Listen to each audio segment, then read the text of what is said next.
Hello વિદ્યાર્થી મિત્રો, સ્વાગત છે આપ સર્વ વિદ્યાર્થી મિત્રોનું આપ સર્વની એક જ માત્ર યુટ્યુબ ચેનલ આરએફની મોજ એફાની મોજ યુટ્યુબ ચેનલ પર. મિત્રો, આજે આપણે ધોરણ 8 સામાજિક વિજ્ઞાનની જે એકમ કસોટી લેવાય છે તેનું સંપૂર્ણ સોલ્યુશન કરીશું. 31/8/2024ના રોજ જે એકમ કસોટી લેવાય છે પ્રકરણ રહેશે 1, 2, 9, 15. તો જોઈ શકો છો સંપૂર્ણ સોલ્યુશન લખેલું સોલ્યુશન છે. Okay, complete type to type આવી રીતે કરેલું છે. ઓકે, તો ચાલો શરૂ કરીએ. નીચે આપેલ પ્રશ્નના વિકલ્પોમાંથી યોગ્ય વિકલ્પ પસંદ કરી ઉત્તર લખો. કોઈ પણ 5 પ્રશ્ન તમારા શિક્ષક તમને પૂછશે. યુરોપના લોકો માટે ભારત આવવા માટેનો જમીન માર્ગ શા માટે બંધ થયો? તો તુર્કોએ કોન્સ્ટેનોપોલ જીતી લીધું એટલા માટે. નીચે આપેલ જોડ પૈકી કઈ જોડ યોગ્ય અયોગ્ય છે? તો જોઈએ ફિરંગીઓ ઇંગ્લેન્ડ. ઓકે, જો પ્લાસીના યુદ્ધમાં સિરાજુદ્દૌલાની જીત થઈ હોય તો ભારત દેશમાં અંગ્રેજોના શાસનની શરૂઆત ન થઈ હોય. ઓકે, અને આપણે પહેલાંના જેવા સમૃદ્ધ દેશ તરીકે વિકસ્યા હોત. ઓકે, નીચે આપેલ વિધાન પૈકી કયું વિધાન સાચું છે? તો ટોમસ રોએ જહાંગીર પાસેથી ભારતમાં વેપાર કરવાની પરવાનગી મેળવી હતી. નીચે આપેલ કઈ જોડ યોગ્ય છે? તો 1664માં ફ્રેન્ચ ઈસ્ટ ઇન્ડિયા કંપનીની સ્થાપના થઈ હતી. નીચે આપેલ વિધાન પૈકી કયું વિધાન ખોટું છે? લિસ્બન બંદર ઇંગ્લેન્ડ દેશમાં આવેલું છે. મૈસૂર વિગ્રહ બાબતે કયું વિધાન સાચું છે? તો ચોથા મૈસૂર વિગ્રહમાં ટીપુ સુલતાન વીરગતિ પામ્યા હતા. કોર્નવોલિસ સંધિ સેવાઓ તો વોરન હેસ્ટિંગ્સ ન્યાયતંત્રની શરૂઆત. પ્લાસીનું યુદ્ધ અંગ્રેજો અને સિરાજુદ્દૌલા વચ્ચે થયું તો સાલબાઈની સંધિ મરાઠા અને અંગ્રેજ વચ્ચે. ઓકે, ફોર્ટ વિલિયમ કોલેજ ક્યાં આવેલી હતી? તો કોલકાતા. રૈયતવાળી પદ્ધતિ થોમસ મુનરો, મહાલવાળી પદ્ધતિ વોલ્ટ મેકેન્જી. ઓકે, ઘડીના ઉત્પાદન બાબતે નીચેનામાંથી કયું વાક્ય સાચું છે? તો ઘડીનો છોડ ગરમ પ્રદેશમાં થાય છે. ભારતમાં પોર્ટુગીઝોની રાજધાની કઈ હતી? ગોવા.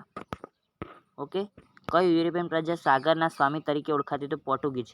લૂંટેરાઓ પણ કહી શકાય. પોર્ટુગીઝો લૂંટેરા હતા સાગરની અંદર, જે ડાકુઓ કહીએ ને, એકદમથી જે સાગરના ડાકુઓ કહીએ, જે ચાંચિયાગીરી કરતા. જો કોઈનો માલ સામાન જતો હોય તો એને લૂંટી નાખતા દરિયામાં જ, ત્યાંના ત્યાં, અને પોતાનું કરી બેસતા. બિરસા મુંડા બાબતે નીચેનામાંથી કયું વિધાન સાચું છે? બિરસા મુંડાનું અવસાન કોલેરાની બીમારીથી થયું હતું. યુરોપમાંથી ભારત આવનાર પ્રજાને યોગ્ય ક્રમ ગોઠવો. મિત્રો, આ પીડીએફ મેળવી શકો છો તમે આપણા વોટ્સઅપ ગ્રુપના અંદરથી, જેની લિંક તમને ડિસ્ક્રિપ્શન અંદર આપેલી છે. ત્યાંથી તમે મને મેસેજ પણ કરી શકો છો જો તમને પીડીએફ મૂકવામાં મારી વહેલા મુકાઈ ગઈ હોય મારીથી પીડીએફ. તો ઓકે, તમારે જોઈતી હોય તો જોઈ શકો છો. ઓકે, જમીન મહેસૂલ વસૂલ કરવાનો ઇજારો કોને મળતો? જે ઇજારદાર કંપનીને વધુ રકમ આપવા બોલી લગાવે તેને. ઓકે, અને મિત્રો, ટેલિગ્રામ ગ્રુપની પણ લિંક નીચે ડિસ્ક્રિપ્શનના અંદર છે, પરંતુ ટેલિગ્રામ ગ્રુપના અંદર જોઈન થવું હોય તો થઈ જજો, કશો વાંધો નહીં. પરંતુ અત્યારે મેં સમાચાર સાંભળ્યા છે કે ટેલિગ્રામ બેન થઈ રહ્યું છે, એટલે કે થઈ જાય એવી શક્યતા છે, એટલા માટે. ઓકે, નીચે આપેલી કઈ જોડ યોગ્ય છે? તો લબાડિયા સમુદાય આંધ્રપ્રદેશ. 18મી સદીના સમયગાળા દરમિયાન ઇન્ડિયામાં કાચું રેશમ કયા દેશમાંથી આવતું હતું? ઇંગ્લેન્ડમાં. ઓકે, ઇન્ડિયામાં નહીં, ઇન્ડિયાના અંદર તો એ સમજ હતું જ, તો સ્પેન અને ઇટાલીની અંદર ઇંગ્લેન્ડના અંદરથી આવતું હતું. અન્નના ભંડાર તરીકે ઓળખાતું બંગાળ કઈ રીતે કંગાળ બન્યું? તો કાયમી જમાબંધીથી. આગળ જોઈએ. નીચે ખાલી જગ્યા પૂરો. કોઈ પણ 5 ખાલી જગ્યા તમારા શિક્ષક પૂછે એટલે 5 પેલા માર્ક્સ અને 5 આ માર્ક્સ. ઓકે, તમારે તો 10 માર્ક્સ આરામથી મળી જશે. અને એક અમારો સમય હતો જેની અંદર અમે 2 થી 3 ટૂંકનો તો લખતા, ત્યાર તો 5 માર્ક્સ મળતા હતા. ઓકે, ગામ, પરંતુ સારું છે તમારે. ઓકે, ગામ અથવા તો ગામના સમૂહ માટે મહાલ શબ્દનો પ્રયોગ થતો હતો. 15મી સદીમાં યુરોપના નોંધપાત્ર સામાજિક અને ધાર્મિક પરિવર્તનો થયા, તેને નવજાગૃતિ તરીકે ઓળખાઈએ છીએ. ભારતમાં યુરોપનું આવનારું કારણ વેપાર હતો. યુરોપિયનોનું આવનારું કારણ. ઓકે, ફ્રેન્ચોએ ઈસવીસન 1668માં સુરત ખાતે કોઠી સ્થાપી. પાણીપતના ત્રીજા યુદ્ધમાં પરાજયના કારણે મરાઠા સામ્રાજ્યનું વિભાજન થયું. પોલીસ તંત્રની શરૂઆત ગવર્નર જનરલ કોર્નવાલિસે કરી હતી. અંગ્રેજોએ પ્લાસીના યુદ્ધમાં મુખ્ય સેનાપતિ મીર જાફરને નવાબના બનવાનું વચન આપીને ટેકો મેળવ્યો હતો. કાવતરું ઘડ્યું હતું, કાવતરું. ઓકે. કપાસ એ પશ્ચિમ ભારતનો મહત્વનો વેપારી પાક છે. ઝારખંડ રાજ્યમાં હજારીબાગ આસપાસ સંથાલ જાતિના આદિવાસીઓના સમૂહ હતા. ખોડ લોકો જંગલોમાંથી ફળ, કંદમૂળ, ઔષધિઓ અને જડીબુટ્ટીઓ એકત્ર કરતા હતા. જોઈએ તો ઈસવીસન 1895માં ઉલ ગુલાન આંદોલનનું નેતૃત્વ બિરસા મુંડાએ લીધું હતું. પેશવાઓનું મુખ્ય મથક પુણેમાં હતું. ઈસવીસન 1498માં વાસ્કો દ ગામા સૌપ્રથમ કાલિકટ બંદરે આવ્યો હતો. અંગ્રેજોએ ઊભી કરેલી નવી વસાહત ફોર્ટ વિલિયમ આજે કોલકાતા શહેર તરીકે ઓળખાય છે. હા, એ કોલકાતા. ઓકે, ખબર હશે અત્યારે કોલકાતાના અંદર શું બનાવ બન્યો હતો, પરંતુ મેં સ્ટોરી ઉપર એ નથી લગાવ્યું, અથવા તો સ્ટોરી ઉપર એના વિશે કંઈ જાણ જ નથી કરી, પણ નથી કરી, કારણ કે આ કંઈ ખુશીની વાત નથી કે જે આપણે સ્ટોરી ઉપર લગાવીને બધું જાણ કરીએ. એક શરમની વાત કહેવાય, એટલા માટે પછી મેં ના લગાવી. અંગ્રેજોનું મુખ્ય લક્ષણ ભારતનું આર્થિક શોષણ કરી ઇંગ્લેન્ડને ધનવાન બનવાનું હતું. સંધિ ધારા દ્વારા ભારતમાં ગવર્નર જનરલની નિમણૂક કરવામાં આવે છે. અંગ્રેજોએ બક્સરનું યુદ્ધ મેજર મુનરોના નેતૃત્વ હેઠળ લડ્યું હતું. અંગ્રેજોએ ન્યાયતંત્રમાં દિવાની અને ફોજદારી એમ બે પ્રકારની કોર્ટની સ્થાપના કરી હતી. આ બે હજુ પણ છે, એવું નહીં કે બધું જતું રહ્યું, હજુ પણ છે દિવાની અને ફોજદારી. ઓકે, હજુ પણ અંગ્રેજોએ જે નિયમો બનાવ્યા હતા એ જ પ્રમાણે અત્યારે ચાલે છે, યાદ રાખજો. ઓકે. સંથાલ આદિવાસી સમૂહ રેશમના કીડા ઉછેરતા હતા. અત્યારે કોઈ ભારતે વધારે જાજો ફેરફાર નથી કર્યો અંગ્રેજોની નીતિની અંદર, અને કરે તો સારું રહેશે. ટૂંકનો જ લખો, કોઈ પણ એક ટૂંકનો. હા, તમારે આવી તો ખરા. ઓકે. પ્લાસીનું યુદ્ધ, પછી બિરસા મુંડા, મરાઠા યુદ્ધ, કાયમી જમાબંધી, ભારતમાં ઘડીનું ઉત્પાદન. માગ્યા મુજબ લખો. ABCDE જૂથમાંથી કોઈ પણ એક જૂથ લખો. ઓકે, 5 માર્ક્સનું છે તો તફાવત છે એના અંદર. એ ગ્રુપ જોઈ લઈએ તો 2 માર્ક્સ રહેશે, કુદરતી સંસાધન અને માનવ સર્જિત સંસાધન. વર્ગીકરણ પણ તમે લખી શકો છો એની જગ્યાએ. ઓકે, નવીનીકરણીય સંસાધન અને બિન નવીનીકરણીય.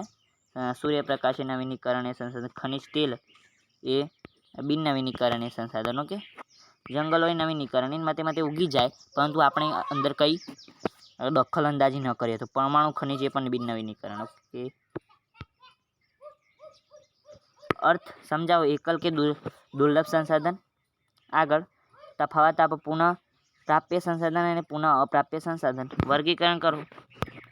કુદરતી સંસાધનની અંદર ઉર્જા સ્ત્રોત આવશે અને ખનિજો, બાકી બે વધ્યા. પુલ અને બોગદા એ માનવ સર્જિત સંસાધન. તળાવ અને સરોવરની પાણીની સંગ્રહણ ક્ષમતા વધારવા શું કરવું જોઈએ? તો કાપ દૂર કરી ઊંડા કરાવવાના રહેશે. ઓકે, જે તળાવ અને સરોવરની પાણીની સંગ્રહણ ક્ષમતા વધારવા માટે તળાવ અને સરોવરની આસપાસથી કાપ દૂર કરવો અને તેને ઊંડા કરાવવા. ઓકે, જોડકા જોડો. એની અંદર જોડકા જોઈએ. વિરલ સંસાધન તો યુરેનિયમ, એકલ સંસાધન તો ક્રાયોલાઇટ. અને મિત્રો, તમારે આવી રીતે જોડવાનું નથી હો, તમારે સીધું વિરલ સંસાધન તો સામે જવાબ આપતું હોય એ. ઓકે, એવી રીતે લખવાનું. ખાલી જગ્યા પૂરો. સૂર્ય એ એક નવીનીકરણીય સંસાધન છે. પૃથ્વીના ગોળાનું નિરીક્ષણ કરતા જણાશે કે લગભગ 3/4 ભાગ પર પાણી અને 1/4 ભાગ પર ભૂમિ છે. પારિભાષિક શબ્દ સમજાવો. માનવ સર્જિત સંસાધન તો જે સંસાધન માનવે બનાવેલું હોય, માનવ દ્વારા, માનવની જે બુદ્ધિ કૌશલ્ય દ્વારા જે બનાવવામાં આવેલું હોય એ સંસાધન. ઓકે, અને આગળ જોઈએ તો વર્ગીકરણ. અક્ષયશીલ સંસાધન. ઓકે, અને ક્ષયશીલ સંસાધન. ભૂતાપીય ઉર્જા, જૈવ ઇંધણ, અક્ષયશીલ સંસાધન. ઓકે, સંસાધનના સંરક્ષણના કોઈ પણ 2 ઉપાયો. પછી આગળ જોઈએ તો સંસાધનના સંરક્ષણના 2 ઉપાયો મિત્રો તમારી રીતે લખી દેવાના. ઓકે, વિધાન ખરું છે કે ખોટું તે જણાવો. તમામ સંસાધનના ઉપયોગિતાની દ્રષ્ટિએ ભૂમિનું સ્થાન મોખરાનું છે તો ખરું હો. Okay, complete to complete 100% pure gold ખરું છે. એ જોઈએ તો તફાવત આપો. સર્વસુલભ સંસાધન અને વિરલ સંસાધન. નીચે આપેલ વિધાનમાંથી ખોટો શબ્દ ચેકીને સાચું વિધાન લખો. રણ પ્રદેશ, ઘાટ, વનો અને પર્વતીય ભૂપૃષ્ઠ ધરાવતા ક્ષેત્રોમાં વસ્તીની ગીચતા વધુ નહીં, ઓછી હોય છે. ઓકે, ઓછી જ હોય.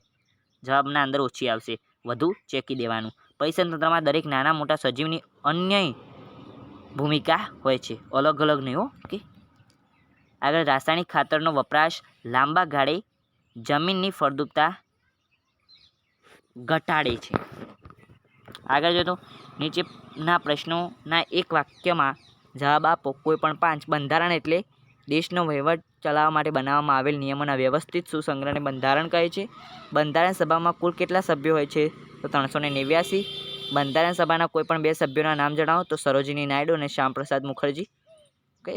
બંધારણ સભાના અધ્યક્ષ કોણ હતા? રાજેન્દ્ર પ્રસાદ. અને ખરડા સમિતિના એટલે કે કાયદો બનાવવાની જે ખરડો હોય એ કાયદા બનાવવા માટેની દરખાસ્તને ખરડો કહેવાય. ઓકે, તમને કહી દઉં.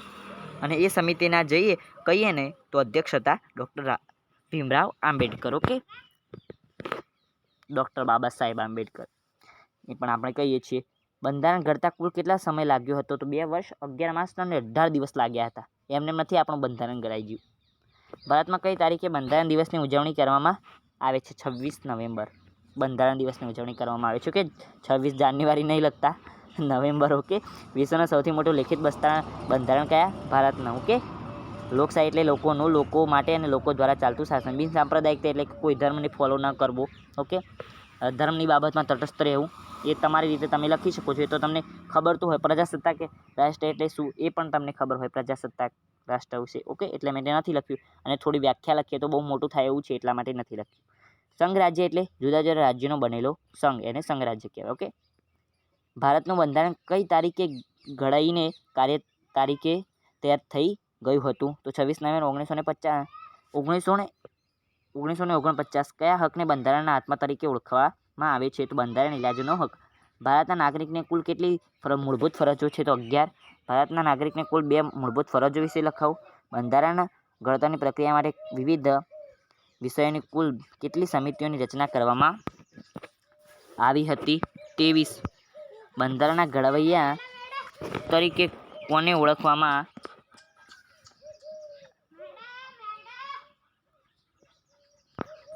આવે છે? ઓકે, તો લખેલું છે ડૉક્ટર ભીમરાવ આંબેડકર. બંધારણ સભાના 2 પ્રતિનિધિઓના નામ જણાવો. Doctor Bhimrao Ambedkar, doctor Rajendra Prasad. Okay. ભારતમાં બંધારણનો અમલ કઈ તારીખે થયો હતો? 26 જાન્યુઆરી 1950. બંધારણની શરૂઆત કઈ બાબતથી થઈ હતી? તો આમુખથી. ઓકે, થાય છે તો આમુખથી. બેસ્ટ ઓફ લક મિત્રો. ફરી મળીશું આવતા વિડીયોમાં. PDF મેળવી શકો છો આપણા વોટ્સએપ ગ્રુપના અંદરથી, લિંક ઇન ડિસ્ક્રિપ્શન. ઓકે. અને ટેલિગ્રામ ગ્રુપના અંદર પણ જોઈન થઈ જશો તો ચાલશે, પરંતુ ત્યાં મેં સાંભળ્યું છે કે બંધ થઈ શકે છે, એટલા માટે રહેવા દેજો. ઓકે.